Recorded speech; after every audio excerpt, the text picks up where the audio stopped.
Talk about the big stuff now. And speaking of big stuff, we're talking big game talk from a certain Max Verstappen. That's that new contract swag, as I like to call it, because, I mean, why not?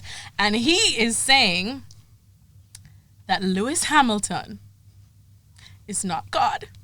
I can't believe those words came out of my mouth. They actually came out of his mouth first, but we're going to get to this because I know Nate felt this, because we know Nate is a huge Lewis Hamilton campaigner. But before we all say, he's not exactly trash talking. I have the exact quote, and he says, quote, Lewis is very good. He's definitely one of the best out there, but he's not God. Maybe God is with him, but he is not God. I think that's fair, but that is some pretty big talk still. Yeah, and if you've been in Max Verstappen sessions, you can almost imagine the little kind of wry smile he might have had when he said it, because he sometimes says that and he kind of knows maybe I remember last year he said some stuff about Nico Rosberg, quite derogatory, but he kind of had this little grin like, I know all of you guys are going to run wild with this stuff. He's like stirring the pot a little. Yeah, a little bit. And obviously, I don't think Max has ever shied away from speaking his mind. He's very confident about himself as well.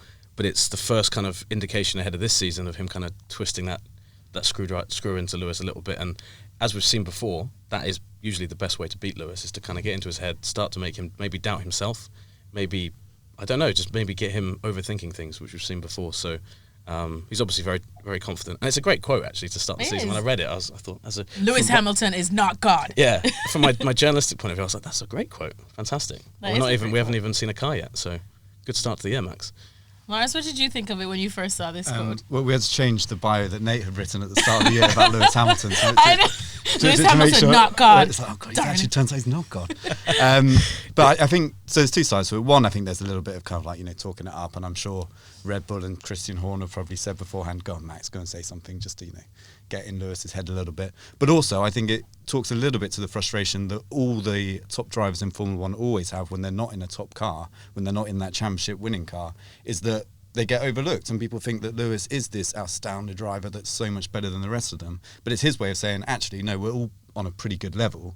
And if we all had a car like Lewis's Mercedes last year, we would have been competing with him. And we saw that towards the end of last year as Red Bull and Ferrari kind of upped their performance.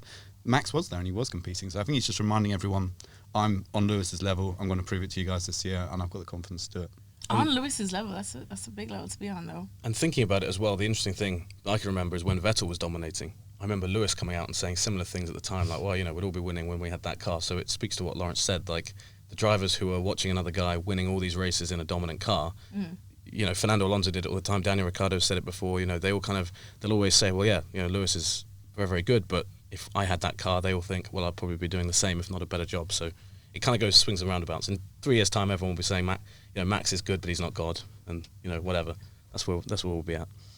So we won't read too much into it, but it does kind of stir the pot, and it makes things juicy because, of course, Verstappen and a certain Leclerc, you might have heard of him. That's my boy there. I've got mad respect for him on that one. There's sort of like the heir apparent to Lewis, and I know Lewis always gets asked about them, and he does, speak really good about them, with all due respect for this one. So I guess now going into this year, new contracts, of course we'll get to the car in a bit at Red Bull, but with this kind of talk, and clearly he believes in himself, is he the guy to beat Lewis this year then? Yeah, I would say, obviously, as you mentioned, the car's a big factor, but we saw last year Max has that just supreme level of confidence in his own ability.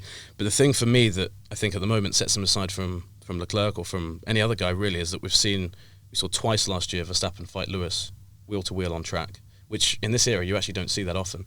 And Max wasn't really fazed by it. He did a really good job, especially in Brazil. In the kind of race that usually we expected. Lewis usually excelled in those races. He still did a very good job, but Verstappen went and just kind of stole that race from him. So that for me was the proof that he's ready to step into that kind of breach. He's just going and basically fighting wheel to wheel with Lewis. That might have just been my phone calling. I think that was Lewis saying, he has an issue with this segment right here because he might be God. That might be blasphemous in some senses. I thought I was being told to get out of here. To get out? Like, get this guy off. He's lost his job. No, we will never kick you out for that one because, got to give everybody a chance. Lars, what about you? Is he the guy to beat him this year? I think in terms of raw talent, yes. I think he's right up there. The thing that we haven't seen yet, and Max is most frustrated about this as anyone, is we haven't seen him in a situation where he's challenging for wins week in, week out when he's actually up there fighting for a championship. But what we have seen sometimes is elements of kind of impatience and slightly kind of inexperience. One very obvious example that springs to mind was Mexico last year, where he should have secured pole position, but yellow flags came out, which meant that he should have slowed down. He didn't slow down. Very simple error, the kind of thing that you should get drilled into at a very early age, and he lost the pole position as a result of that. So things like that could just be that tiny little kind of problem that he has when he goes up against someone against Lewis, who's just so good, grinds out the results so consistently, and that is just a matter of experience. But in terms of raw talent, he's definitely there. I think he's up on Lewis's level. Laurence, of course, kind of alluded to it, just certain things that you expect with his age, and probably, I don't want to say a full-on lack of maturity, but of course, because he still is very young and completely entitled to make mistakes. Going into this season now, what are some of the things that you guys would like to see him change or work on so that his game does get to this Lewis Hamilton level where we actually see, closer in the championship? I think from his, Laurence might have a different opinion, but I don't actually, I think with a guy like Max, you don't want to change too much with him. I think that, as Laurence said, it's kind of that, saying arrogance sometimes sounds wrong because it sounds like a criticism, but you have to be supremely confident in your own abilities.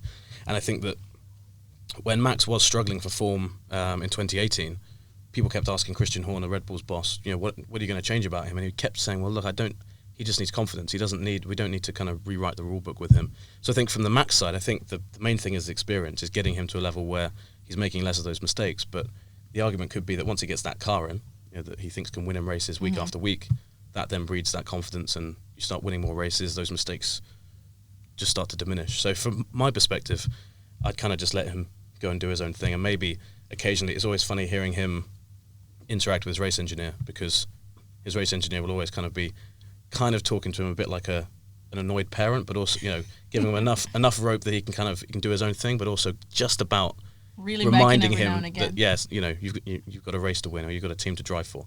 So I think Red Bull managed him actually pretty well. And it should also be said at the start of last year, his performances were the best on the grid. It's just he didn't have a car to win races. So he was doing way better than Lewis was doing. Lewis actually always starts seasons in a slightly slow way, and it takes him a while to build up to those kind of performances we know so well. So if Max goes in like that and he has a car capable of winning, he could get ahead of Lewis, and that will be the key thing, I think, to anyone trying to beat Lewis this year, because we saw in the Nico Rosberg year in 2016, the key thing was that Nico took a big lead early on in the championship. Lewis had a bunch of problems, but Nico really made the most of it, and I think Max is the kind of guy who can do that, and then he will probably continue to maybe put out the odd quote like the one we started this podcast on, just to hammer that home. And I think if I could choose anyone to do that, to go there and just consistently perform at the very start of the year, based on last year, it would be Max. It's just he's got to make sure that when the pressure's really on, that he doesn't let it kind of swing round to him and pressure him, and that would be my only concern with his championship challenge,